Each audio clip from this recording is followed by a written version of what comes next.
ग्रहों के कारकत्व की दूसरी कक्षा में प्रारंभ में बुध के बारे में बताया जाएगा। बुध एक बौद्धिक ग्रह है, बुद्धि का कारक है। गणित, लेखन, काव्य, शिल्प, ज्योतिष, वेद शास्त्र, पौरोहित्य कर्म, सुंदर वाणी, चतुराई आदि, सद्बुद्धि, चित्रकारी, ये बुध के कारकत्व में शामिल होते हैं। बुध व्यापार संबंधी ग्रह है, इसे वैश्य ग्रह भी कहते हैं। इससे व्यापार, बुद्धि, लेखन, मनोविनोद और चिंतन का विचार किया जाता है। यदि बुध जन्म कुंडली में अच्छा होता है तो जातक को व्यापार की तरफ प्रेरित करता है। वह यदि कहीं नौकरी भी करेगा तो अलग से कुछ ना कुछ व्यापारिक कार्य, अपना व्यक्तिगत व्यापार कार्य अवश्य करेगा। यदि जन्म कुंडली में बुध का संबंध गुरु और सूर्य से हो तो उसके लिए अकाउंट्स का विभाग, लेखा अधिकारी होना बड़ा अच्छा होता है। सूर्य के साथ बुध का संबंध हो तो जातक अध्यापन में कुशल होता है। बुध के साथ शुक्र का संबंध होता है तो वह हीरे मोती संबंधी व्यापारों में रुचि लेता है। गुरु और बुध के संबंध से व्यक्ति लेखक बनता है। बुध के साथ चंद्रमा और शुक्र दोनों का संबंध हो तो वह गायन, वाद्य और इत्र व्यापार, ब्यूटी पार्लर और कपड़ों के व्यापार में कार्य करता है। यदि बुध के साथ मंगल का संबंध हो जाता है तो ईंट या ईंट भट्टा या आपके भवन सामग्री, भवन निर्माण सामग्री या उनमें मुनीम का कार्य करने वाला और गणित में तेज होता है। क्योंकि बुध गणित का कारक है और मंगल का संबंध यदि बुध से होता है तो उसकी रीजनिंग पावर बढ़ जाती है, तार्किक शक्ति बढ़ती है। यदि बुध के साथ मंगल और शनि दोनों का संबंध हो जाए तो वह खनिज, खनन इनमें कार्य कर सकता है या कंप्यूटर, लोहे की मशीनों और कारखानों से संबंधित उसका कार्य हो सकता है। यदि बुध पर राहु का प्रभाव होता है तो जातक नाट्य विभाग, चलचित्र, जादूगरी, खेल तमाशा, लोगों का मनोरंजन करना, हास्य परिहास करना, इस तरह का कार्य कर सकता है। यदि इसमें बुध निर्बल होगा तो जैसा लोग देखते हैं कुछ बहुरूपिया बन के आते हैं, वो अपना हास्य व्यंग करके हैं लोगों का मनोरंजन करते हैं और अपनी आजीविका कमाते हैं। तो जैसा ग्रह का बल होगा उसके आधार पर उसके कार्य का प्रभाव होता है। यदि शुक्र का संबंध बुध से होता है तो वह प्रख्यात होता है, उसे ख्याति प्राप्त होती है अपने क्षेत्र में। बुध के साथ यदि मंगल और चतुर्थेश का संबंध हो, चौथे घर के मालिक का, तो भूमि भवन खरीदने, बेचने, प्रॉपर्टी डीलिंग, जमीन जायदाद संबंधी कार्य वह करता है। यदि पंचमेश से संबंध हो और मंगल की स्थिति अच्छी हो और बुध पर गुरु की दृष्टि, युति स्थिति अच्छी हो तो जातक एक अच्छा ज्योतिषी हो सकता है। बुध का संबंध चतुर्थेश से हो या चतुर्थ भाव से हो तब भी जातक ज्योतिषी हो सकता है। द्वितीयेश, पंचमेश, दशमेश और बुध का संबंध होता है तो जातक नेतृत्व कुशल होता है। वह एक अच्छा नेता हो सकता है क्योंकि उसका वाणी कौशल अच्छा होगा, बुद्धि कौशल अच्छा, तार्किक शक्ति अच्छी होगी, लोगों को सम्मोहित करने वाला वो भाषण देगा और एक अच्छा नेता होता है। यदि बुध का संबंध द्वितीय भाव के स्वामी के साथ होता है तो वह अच्छा उपदेशक होता है। और जातक के लिए बुध एक बुद्धिजीवी ग्रह है, तो जातक पर यदि बुध का प्रभाव ज्यादा होगा तो वह बुद्धिजीवी कार्य अवश्य करेगा।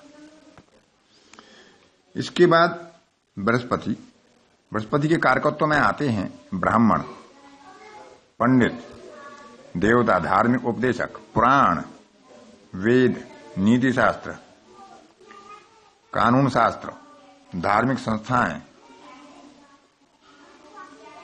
और देव पूजन, मंत्र, पाठ, जप, धर्म यज्ञ और कोर्ट में जज और मुंसिफ आदि जो पद होते हैं।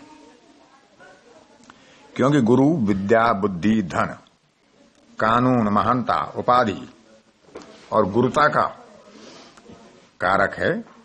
यदि लग्नेश, पंचमेश, नवमेश और एकादशेश की दृष्टि गुरु पर हो तो मनुष्य एक अच्छा अध्यापक या आचार्य होता है। गुरु का नवमेश या द्वादशी से संबंध होता है तो वह धर्मशाला, मंदिर आदि का निर्माण कराता है और वहां पर स्वयं पूजा पाठ भी कर सकता है। यदि गुरु के साथ सूर्य का संबंध हो तो सूर्य राजा है और गुरु मंत्री है तो जातक एक अच्छा न्यायाधीश हो सकता है। यह बल के ऊपर भी निर्भर करता है कि उसका बल कितना है। यदि उसका बल कम होगा तो हो सकता है वह न्यायालय में कोई बाबू हो। यदि गुरु के साथ बुध का संबंध होता है और उस पर मंगल का भी प्रभाव हो तो जातक एक कुशल वकील हो सकता है। गुरु पर चंद्रमा का संबंध हो तो जातक शांतिपूर्वक कार्यों से अपनी आजीविका करता है। मंगल का संबंध होगा तो उसमें पराक्रम और साहस, जैसी क्रूरता भी कह सकते हैं, इसका प्रवेश होता है। गुरु का संबंध यदि द्वितीय से हो तो वह सूद पर पैसा देकर ब्याज से अपनी आजीविका चलाता है। यदि मंगल और द्वितीय दोनों का गुरु से संबंध हो तो जातक बैंकिंग क्षेत्र में अच्छा सफल होता है। गुरु का संबंध यदि चतुर्थेश और मंगल दोनों से हो तो उसे जमीन में गड़े हुए धन की प्राप्ति होती है, ऐसा ज्योतिषकारों का मानना है। राहु और पंचमी से यदि संबंध होता है तो आकस्मिक धन की प्राप्ति होती है, जैसे जुआ, सट्टा, लॉटरी, इस तरह के कार्य से जो धन प्राप्त होता है। यदि जन्म कुंडली में गुरु और एकादशी दोनों शुभ हों तो जातक बड़े भाई का सुख प्राप्त करता है। यदि गुरु पर क्रूर पापी ग्रहों की दृष्टि होगी तो जातक को बड़े भाई से सुख नहीं मिलता, क्योंकि 11वां भाव बड़े भाई बहनों का है और गुरु बड़े भाई बहनों का कारक होता है। इसके बाद अगला क्रमांक शुक्र का आता है। शुक्र के क्षेत्र में स्त्री कार्य, महिला वर्ग संबंधी कार्य, साज सज्जा संबंधी कार्य, हीरा पन्ना आदि, चांदी, पशुपालन, फल, दूध, दही, फूल, वाहन, अलंकार संबंधी कार्य, अभिनय संबंधी कार्य, उत्तम और सुगंधित औषधि, गायन और वादन, इनका समावेश होता है। क्योंकि शुक्र से सौंदर्य, स्वच्छता, भोग विलास, मैथुन, गंधर्व विद्या, तंत्र विद्या, वैद्य, ज्योतिष विद्या, कवित्व और स्त्री का विचार किया जाता है। शुक्र को कवि भी कहा गया है। शुक्राचार्य दैत्यों के गुरु है। कानून संबंधी ज्ञान भी इनसे प्राप्त होता है। इसमें शुक्र का संबंध यदि सूर्य से होता है तो सरकारी नौकरी में उसे सफलता मिलती है और उसके वर्ग में महिलाओं का साथ अधिक हो सकता है। शुक्र का संबंध यदि चंद्रमा से होता है तो वह जलीय पदार्थ बनाने का, शरबत आदि या मोती आदि का व्यापार कर सकता है। स्त्रियों के साथ कार्य करने का द्योतक है। शुक्र का मंगल के साथ संबंध होता है तो जातक आसव, अरिष्ट, जल सेना आदि में कार्य कर सकता है। शुक्र का संबंध बुध से होता है तो उसे फैंसी सामान, सौंदर्य प्रसाधन, ब्यूटी पार्लर की दुकान या इसी तरह का वो व्यापार करता है।